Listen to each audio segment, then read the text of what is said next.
Bienvenue à la série d'épisodes pour les plus beaux voyages de la ville de Sharm el-Sheikh et notre voyage aujourd'hui est le voyage du mont Mossi et Sainte-Catherine monastère de Sharm el-Sheikh. Un voyage culturel et religieux à Sharm el-Sheikh qui attire des visiteurs de différentes nationalités pour visiter les sites saints dans le Sinaï. Le voyage comprend l'ascension du mont Mossi, la réception du lever du soleil du sommet de la montagne et la visite au monastère de Sainte-Catherine.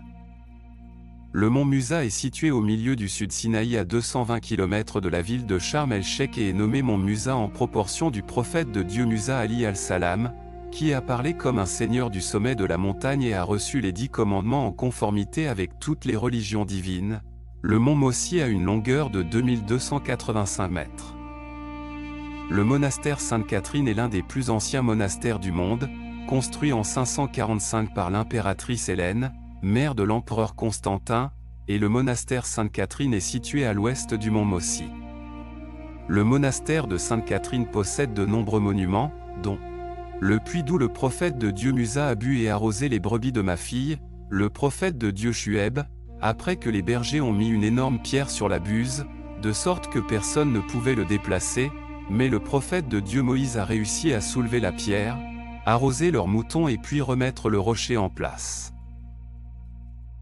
Les laissant s'asseoir sous l'ombre de l'arbre restant près du puits, qui est encore vert aujourd'hui, il pousse seulement à sa place où les moines ont essayé de le planter plusieurs fois en dehors du monastère et n'a pas grandi et représente l'une des plus grandes attractions du monastère et la pierre que le prophète de Dieu Moïse a soulevée est toujours dans le monastère.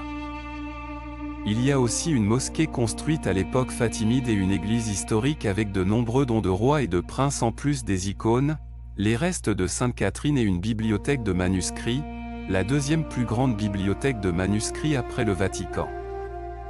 Le voyage commence à 8h30 p.m. et se déplace de l'hôtel avec un guide dans le bus de la climatisation et la pointe de Mont Mosè et Sainte-Catherine Abbaye. La distance est d'environ 2h30 en bus avec un arrêt de repos à mi-chemin. Le guide explique le programme de la visite avec une explication amusante de l'histoire du prophète Mossi et Sainte-Catherine monastère. Lorsque vous arrivez aux côtés du monastère de Sainte-Catherine, assez de temps pour se reposer et se préparer pour l'ascension du mont Mossi, la distance d'embarquement est estimée à environ 6 km.